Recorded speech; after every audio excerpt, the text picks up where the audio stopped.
Hello students, welcome to centre study. Jamia Millia Islamia का BEd distance 2026 entrance question paper solve कर रहे थे। मार्च 2026 में जो एंट्रेंस हुआ था वो क्वेश्चन पेपर, उसमें अभी तक हमने स्टूडेंट्स टोटल 6 पार्ट को ऑलरेडी अपलोड कर दिया है। अगर आपने वो 6 पार्ट नहीं देखे हैं तो पिछले हमारी एक प्लेलिस्ट बनी हुई है, वहां से आप चेकआउट कर सकते हैं। ये पार्ट नंबर 7 है, यानी कि सोशल साइंस का सेक्शन 5C आज हम सॉल्व करने वाले हैं। सोशल साइंस के वो 20 क्वेश्चन जो आपके मार्च 2026 के एंट्रेंस में पूछे गए थे, वो सारे आज इस वीडियो के हम आपके साथ डिस्कस करने वाले हैं। तो चलिए बढ़ते हैं, क्वेश्चन नंबर 81 से स्टार्ट है। Role play in civics classroom best develop, यानी कि रोल प्ले जो है सिविक्स क्लासरूम में किस तरीके से अच्छे से डेवलप किया जा सकता है। Option A passive listening, option B है empathy and perspective taking, option C memorisation, option D coping skills. देखिए अपने आप में ही 3 ना ऑप्शन, आप डायरेक्टली इसको एलिमिनेशन मेथड से सॉल्व कर सकते थे। ऑप्शन नंबर बी इसका करेक्ट हो जाएगा। पैसिव लिसनिंग, चुपचाप सुनना किसी चीज को, तो ये तो बेस्ट डेवलपमेंट नहीं है रोल प्ले का। मेमोराइजेशन, रेक्टिफिकेशन, ये भी नहीं है। कॉपिंग स्किल्स, किसी चीज की नकल कर लेना, कला की नकल कर लेना, नोटबुक की नकल कर लेना, ये भी अपने आप में बेस्ट नहीं है। हाँ, एम्पैथी एंड पर्सपेक्टिव टेकिंग जो है, सहानुभूति और दूसरे का नजरिया समझना जो है, यही इसका बेस्ट डेवलपमेंट होगा। रोल प्ले में छात्रों को दूसरे की जगह खुद को रखकर सोचना पड़ता है, जिससे वे दूसरे के नजरिए को समझते हैं और उनकी जो सहानुभूति है उनके अंदर पैदा होने शुरू हो जाती है। तो ये इसका बेस्ट ऑप्शन आ जाएगा, option number B. Question number 82 बहुत ही इंपॉर्टेंट क्वेश्चन है आपका। The green revolution primarily increase production of, जो आपका ग्रीन रिवॉल्यूशन हुआ था उसका जो मुख्य कारण हुआ था, मतलब उस किस चीज के लिए हुआ था और किस चीज में इंक्रीजमेंट हुआ था, किस चीज के प्रोडक्शन में बढ़ोतरी हुई थी, पल्सेस के, ऑयल सीड के, व्हीट एंड राइस के या कॉटन के। तो 82 का स्टूडेंट राइट ऑप्शन जो आएगा ऑप्शन नंबर सी सही आ जाएगा। व्हीट और राइस के प्रोडक्शन में बढ़ोतरी हुई थी, गेहूं और चावल के बीच में, ठीक है, उसमें प्रोडक्शन में, और ये ग्रीन रिवॉल्यूशन का ही पार्ट है। देखिए पल्सेस भी जो है ना, ये ग्रीन रिवॉल्यूशन के अंदर ही आती है, लेकिन इसमें ना उत्पादन में कुछ खास वृद्धि नहीं हुई थी, इसीलिए इसका ऑप्शन जो है ना पल्सेस ना होकर ऑप्शन सी सही होगा, व्हीट एंड राइस, क्योंकि इनके प्रोडक्शन में बहुत ज्यादा बढ़ोतरी हुई थी। क्वेश्चन में यही पूछा है, प्राइमरी इंक्रीज प्रोडक्शन, मतलब किस चीज में बढ़ोतरी हुई थी, तो ऑप्शन नंबर सी सही होगा। देखिए, और ऑयल सीड जो है ये किस चीज से रिलेटेड है, तो ये आपका येलो रिवॉल्यूशन से रिलेटेड है, येलो रिवॉल्यूशन से रिलेटेड है। कॉटन जो है आपका कपास, ये सिल्वर फाइबर से रिलेटेड है, ठीक है, सिल्वर फाइबर से आपका रिलेटेड है, रिवॉल्यूशन कहलाता है सिल्वर फाइबर रिवॉल्यूशन, तो ये याद रखिएगा, ये रिवॉल्यूशन भी आपके पेपर के लिए इंपॉर्टेंट हो जाएंगे। Question number 83, the civil disobedience movement began with, जो आपका सिविल डिसओबीडियंस मूवमेंट जो है वो कहां से बिगेन हुआ था, कहां से शुरुआत हुई थी। Option A non cooperation movement, non cooperation resolution, option B Dandi March, option C Lucknow pact, option D है साइमन कमीशन। तो 83 का हमारा राइट ऑप्शन आएगा ऑप्शन नंबर बी। यहां पर बी का मतलब है आपका दांडी मार्च से सिविल डिसओबीडियंस मूवमेंट की शुरुआत हुई थी। महात्मा गांधी जी ने 1930 में दांडी मार्च, नमक मार्च जिसको भी कहा जाता है, यानी कि सॉल्ट मार्च के दौरान अंग्रेजों के नाम से एक अधिकार, अंग्रेजों का जो नमक का अधिकार जो था, जो उन्होंने बनाया था, उस कानून को तोड़कर इस आंदोलन की शुरुआत की थी। ये भी आपको अच्छे से समझ लेना है। अच्छा, नॉन कोऑपरेशन मूवमेंट कब स्टार्ट हुआ था, ये इंपॉर्टेंट है, इसकी डेट पूछ ले जाती है, तो 1920 में ही आपका स्टार्ट हुआ था। लखनऊ पैक्ट भी आपके लिए है, तो ये 1916 में हुआ था। और लखनऊ पैक्ट में किस चीज का जिक्र किया गया, कांग्रेस और जब मुस्लिम लीग के बीच में जो समझौता जो हुआ था वो लखनऊ पैक्ट में हुआ था 1916 के अंदर। और साइमन कमीशन, ये पूछ लिया था कि साइमन कमीशन भारत में कब आया था, तो 1928 के अंदर साइमन कमीशन को भारत में लाया गया था, या भारत में साइमन कमीशन आया था। अब बढ़ते हैं क्वेश्चन नंबर 84 की तरफ। डीपीएसपी यानी कि डायरेक्टिव प्रिंसिपल एम्स एट, जो आपका डीपीएसपी जो है डायरेक्टिव प्रिंसिपल, वो उनका जो मुख्य जो एम है वो क्या है, डिक्टेटरशिप है, मिलिट्री रूल है, कॉलोनियलिज्म है या वेलफेयर स्टेट है? तो डायरेक्टली इसका आंसर आपका डी सही हो जाएगा। वेलफेयर स्टेट की बात करता है, कल्याणकारी कल्याणकारी राज्य, वेलफेयर स्टेट। भारतीय संविधान में जो आपका डीपीएसपी सरकार को सामाजिक और आर्थिक लोकतंत्र बनाने के लिए एक क्या करता है, मार्गदर्शन देता है। इसी के साथ साथ एक वेलफेयर स्टेट की ताकि हमारा जो स्टेट है वेलफेयर स्टेट बन सके, इसके बारे में भी बात करता है। देखिए डिक्टेटरशिप तो आपको ऑलरेडी पता ही होगा, तानाशाही के बारे में होता है।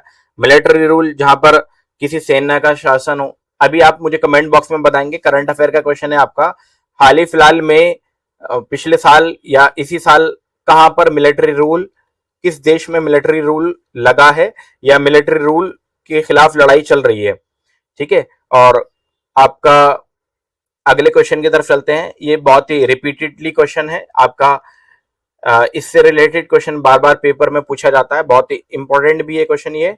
The battle of Plassey, Plassey का जो युद्ध हुआ था, ये इसकी डेट पूछी जाती है, या प्लासी युद्ध किसके बीच में हुआ था ये पूछा जाता है।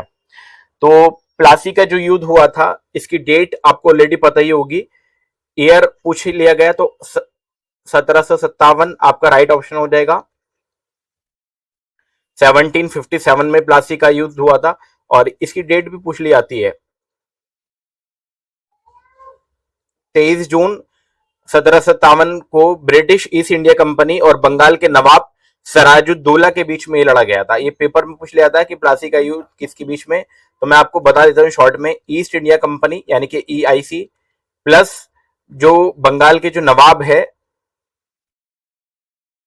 बंगाल के जो नवाब थे उस टाइम के, सिराजुद्दौला, सिराजुद्दौला के बीच में लड़ा गया था। ये याद रखिएगा स्टूडेंट। अच्छा, 1764 ना बहुत इंपॉर्टेंट डेट है, ठीक है, इसका भी पूछा जाता है।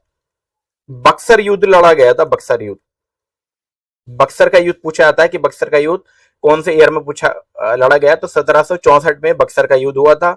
1773 में भी इंपॉर्टेंट है, 1773 में ना एक एक्ट आया था जिसको रेगुलेटिंग एक्ट कहा जाता है, इसलिए इंपॉर्टेंट हो जाएगा। 1773 में 1773 में आपका रेगुलेटिंग एक्ट आया था।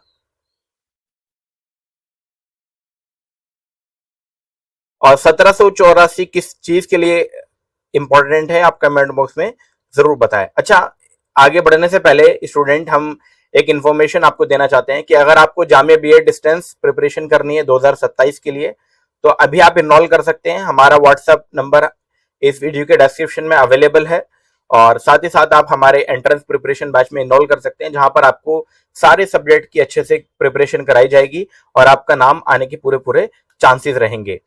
और साथ ही साथ एक और इन्फॉर्मेशन ये है कि अगर आपको इस क्वेश्चन पेपर का PDF चाहिए ओनली, तो हमारे टेलीग्राम पर हमने अपलोड कर दिया है। और अगर आपको क्वेश्चन पेपर के साथ इसका कंप्लीट सॉल्यूशन चाहिए, डिटेल सॉल्यूशन, जहां पर हमने कुछ एक्स्ट्रा पॉइंट भी इंक्लूड किए हुए हैं, तो वो आप हमसे कांटेक्ट करके, पेड होगा वो, आप ले सकते हैं। चलिए बढ़ते हैं क्वेश्चन नंबर 86 में। Map based activities in geography mainly enhances, जो मैप बेस्ड एक्टिविटीज होती है वो किस चीज को इनहांस करती है, स्पेशल अंडरस्टैंडिंग को, रोड मेमोरी को, आइसोलेटेड फैक्ट को, या लिंग्विस्टिक स्किल्स को। देखिए मैप बेस्ड एक्टिविटी तो आपको पता चलिए होगा, ये स्पेशल अंडरस्टैंडिंग से रिलेटेड है। ऑप्शन नंबर ए करेक्ट हो जाएगा। यानी कि किसी चीज की समझ, जो स्थानिक समझ होती है ना, किसी प्लेस की समझ, वो स्पेशल अंडरस्टैंडिंग कहलाएगा। मैप एक ऐसा टूल है जो स्टूडेंट को क्या सिखा रहा है कि भौतिक जगह, पहाड़, नदियां और दूसरे आपस में कैसे आपस में जुड़ी हुई होती है, ये मैप के जरिए हम समझते हैं। ऑलरेडी आपने 2 टाइप के मैप पढ़े होंगे, आपके पेपर में 10th में 12th में पूछे भी जाते हैं, ठीक है, वो वहां सारी चीजें एक दूसरे के साथ जुड़ी हुई है। GDP मेजर्स, क्वेश्चन नंबर 87 में कहा गया लिटरेसी, हैप्पीनेस, एम्प्लॉयमेंट ओनली, या total values of good and services. तो ऑलरेडी आंसर तो आपको पता चल ही गया होगा, आंसर है इसका ऑप्शन नंबर डी। GDP जो किस चीज को मेजर करता है, टोटल वैल्यू ऑफ गुड्स को एंड सर्विसेज को ही मेजर करता है। GDP की फुल फॉर्म आपसे पूछी जाती है, ये इंपॉर्टेंट है आपका।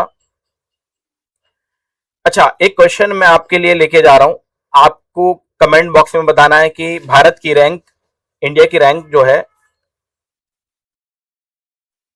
India's rank in happiness index.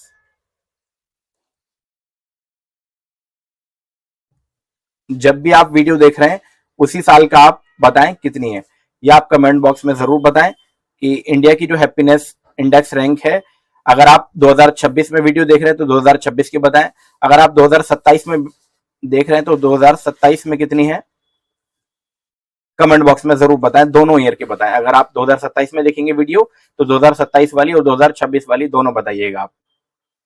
चलिए क्वेश्चन नंबर 88 की तरफ बढ़ते हैं। क्वेश्चन नंबर 88 में सिंपल सा कहा गया है, sustainable development means industrial growth only, resource exploitation, rapid urbanisation, balance present and future need. जो सस्टेनेबल डेवलपमेंट जो है वो ऑप्शन नंबर डी ही सही हो जाएगा। ऑप्शन नंबर डी का मतलब है balance present and future need, कि हम जो भी अभी की नीड है उसको बैलेंस करें, फ्यूचर की जो नीड है, वर्तमान और भविष्य की जो भी जरूरतें हैं उनको हम संतुलन बनाए रखें। उनका संतुलन बनाए रखने को ही सस्टेनेबल डेवलपमेंट कहा जाता है। ठीक है, इंडस्ट्रियल ग्रोथ क्यों नहीं होगा, क्योंकि ओनली वर्ड यहां पर इस्तेमाल कर दिया गया। ये पर्यावरण सामाजिक के नुकसान को अनदेखा करता है। आपको मालूम होगा जैसे जैसे इंडस्ट्री बढ़ेगी वैसे वैसे पर्यावरण भी बढ़ेगा और समाज को भी नुकसान होगा। रिसोर्स एक्सप्लॉयटेशन में क्या होता है, संसाधनों का अंधाधुंध जब हम इस्तेमाल कर रहे हैं, जैसे कॉन्टिन्यूसली आपको पता ही है कि पेट्रोल के प्राइस लगातार हाइक हो रहे हैं। क्यों हो रहे हैं, क्योंकि पेट्रोल लगातार उसका प्राइस बढ़ रहा है, और जब लगातार किसी चीज का प्राइस बढ़ता है तो रिसोर्स एक्सप्लॉयटेशन उसको कहा जाता है। और रैपिड अर्बनाइजेशन का मतलब यह है कि हम किसी चीज पे भी, मतलब एक तरीके से संसाधनों पर ना बहुत बुरा असर पड़ रहा है। जब इन सब चीजों को हो रहा है ना, रैपिड अर्बनाइजेशन भी लगातार साथ साथ हो रहा है। अब बढ़ते हैं क्वेश्चन नंबर 88 के बाद 89 की तरफ।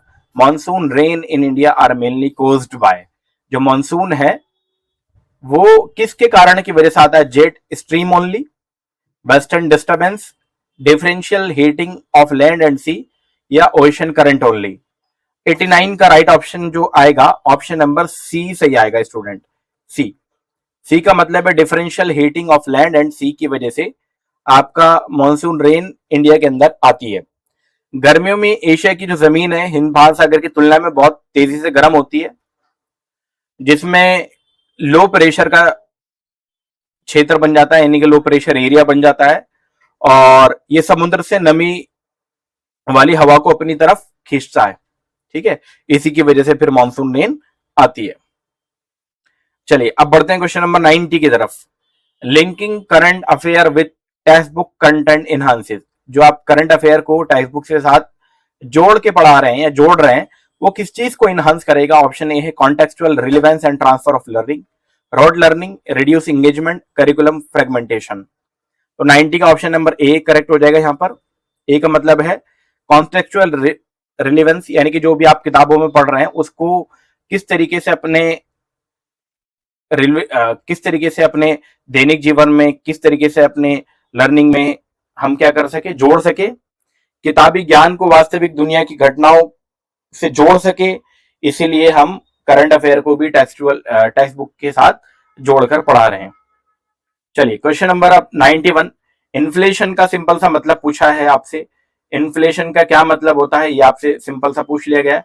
तो देखते हैं, inflation refer to rise in employment, general rise in price level. Option C है fall in export, increase in literacy. 91 का राइट ऑप्शन आएगा ऑप्शन नंबर आपका बी।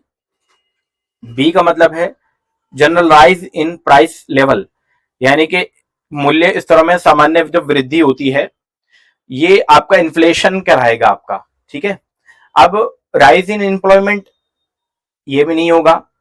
इन्फ्लेशन का मतलब इकोनॉमी में समय के साथ साथ वस्तु और सेवाओं की सामान्य कीमतों में लगातार वृद्धि होने को इन्फ्लेशन या मुद्रास्फीति कहते हैं। तो ये आपको पता ही होगा। अब बढ़ते हैं क्वेश्चन नंबर 92 में student. Linking current affair with economic lesson promote. अब यहां पर देखिए करंट अफेयर को किससे रिलेट कर दिया, इकोनॉमिक लेसन से लिंक कर दिया, और वो किस चीज को प्रमोट कर रहा है, एब्स्ट्रैक्ट डिटैचमेंट को, कॉन्टेक्चुअल एनालिसिस को, रिड्यूस एंगेजमेंट को, या नैरो फोकस को। तो 92 का राइट ऑप्शन भी ऑप्शन नंबर बी से ही आ जाएगा। यहाँ पर हम कॉन्टेक्चुअल एनालिसिस को एक तरीके से जोड़कर पढ़ाएंगे। वहां पर 93 monsoon monsoon wind reverse direction due to, जो मॉनसून जो वाइंड आती है आपकी वो रिवर्स होती है, अपने डायरेक्शन को रिवर्स करती है, उल्टा करती है। क्यों करती है? Due to earth isolation only, differential heating of land and sea, magnetic field, ocean current only. तो 93 का राइट ऑप्शन जो बनेगा ऑप्शन नंबर बी सही हो जाएगा। मैंने आपको पहले ही बता दिया था इसका राइट ऑप्शन भी, differential of heating and land sea. भूमि और समुद्र के गर्म होने में जो अंतर आता है उनके बीच में जो डिफरेंशियल होता है वही। चलिए क्वेश्चन नंबर 94, क्वेश्चन नंबर 94 की तरफ बढ़ते हैं। 94 में क्या कहा गया है? द कॉन्सेप्ट ऑफ धर्मा, ठीक है, as guiding principle governance was emphasised during which ancient Indian empire. यानी कि जो आपका ये धम्म वाला जो कॉन्सेप्ट था, धम्म वाला, ये किस एंशिएंट एम्पायर के बीच में, मतलब किन का एक तरीके से गाइडिंग प्रिंसिपल था और ये किन्होंने स्टार्ट किया था? ऑप्शन ए है Mauryan empire under Ashok, Gupta empire, Mughal empire, या दिल्ली सल्तनत। तो दिल्ली सल्तनत तो नहीं होगा इसका राइट ऑप्शन। इसका राइट ऑप्शन आएगा ऑप्शन नंबर ए। ये आया था आपका मौर्यन एम्पायर जो थे अशोक, उनके अंडर में आया था ये, ठीक है। जब कलिंगा का युद्ध हुआ था, सम्राट अशोक ने नैतिकता और अहिंसा, सामाजिक और अहिंसा की जिम्मेदारी से राजनीति के रूप में धर्म यानी कि धर्म को अपनाया था। उसी को ये गाइडिंग प्रिंसिपल के रूप में यहां पूछा गया है। अब बढ़ते क्वेश्चन नंबर 95 में। The Harappan civilisation is noted for, जो हड़प्पन सिविलाइजेशन जो है वो किस चीज को नोटेड कर रही है, मतलब किस चीज को एक तरीके से यहां पर उसके बारे में बताया गया है। आयरन टूल के बारे में बताती है, टेम्पल आर्किटेक्चर के बारे में बताती है, या अर्बन प्लानिंग एंड ड्रेनेज के बारे में बताती है, या मैन्युस्क्रिप्ट के बारे में बताती है। तो बहुत ही आसान और बहुत ही इंपॉर्टेंट क्वेश्चन है और इसका राइट ऑप्शन आएगा option number C, urban planning and drainage के बारे में बताती है। तो आपको ये बताना है स्टूडेंट कि अर्बन प्लानिंग और ड्रेनेज सिस्टम में हड़प्पन सिविलाइजेशन के अंदर जो रोड है वो कितने एंगल पर काटती है, ड्रेनेज सिस्टम के लिए किस तरीके से ड्रेनेज सिस्टम आपस में किया गया था, या आप कमेंट बॉक्स में जरूर बताएं। अब बढ़ते हैं क्वेश्चन नंबर 96 में। The Tropic of Cancer lies at, Tropic of Cancer पूछ लिया गया 0 डिग्री, 15 डिग्री, 45 डिग्री या 23.5 डिग्री नॉर्थ है, ठीक है। तो इसका right option option number D ही सही हो जाएगा। इसके बारे में तो आपको कुछ ज्यादा जानकारी देने की जरूरत नहीं है। 23.5 डिग्री होता है ट्रॉपिक ऑफ कैंसर, कर्क रेखा जिसको कहते हैं। वे उत्तरी यानी कि लैटिट्यूड जहां सूर्य सीधे, चलिए अब 0 डिग्री क्या है? 0 डिग्री ये आपका इक्वेटर है, ठीक है। 0 डिग्री क्या है? आपका इक्वेटर है। कौन सा देश पड़ता है? अगर आपको मालूम है तो कमेंट बॉक्स में जरूर बताएं। Question number 97, sustainable development aims at. अच्छा, एक और क्वेश्चन है कि ट्रॉपिक ऑफ कैंसर इंडिया में किन किन स्टेट से होकर जाती है, मतलब कौन कौन से स्टेट से होकर गुजरती है। कमेंट बॉक्स में आप जरूर उसका नाम बताएं, कितने स्टेट हैं और उनके सभी स्टेट के नाम बताएं आप। Question number 97, sustainable development aims at. Sustainable development जो है वो किस चीज का, मतलब एम क्या है उसका, क्या कारण है मुख्य? Option A maximise industrial output only, option B exploit natural resources fully, option C है balance present need and with future generation, option D है इंक्रीज इंपोर्ट। तो मैंने ऑलरेडी पहले ही बता दिया था, रिपीटेड क्वेश्चन है ये आपका। 97 का right option option number C सही हो जाएगा, balance present need with future generations. Question number 98, the Harappan script remains. जो हड़प्पन स्क्रिप्ट है रिमेन्स है डेसिफियर्ड, पार्शियली रीड, अनडेसिफियर्ड या ग्रीक बेस्ड। तो 98 का राइट ऑप्शन आएगा ऑप्शन नंबर सी। देखिए डेसिफियर्ड और अनडेसिफियर्ड डेसिफियर्ड का मतलब होता है जो पढ़ी जा सके, तो हड़प्पन स्क्रिप्ट को ना अभी नहीं पढ़ा जा सका है।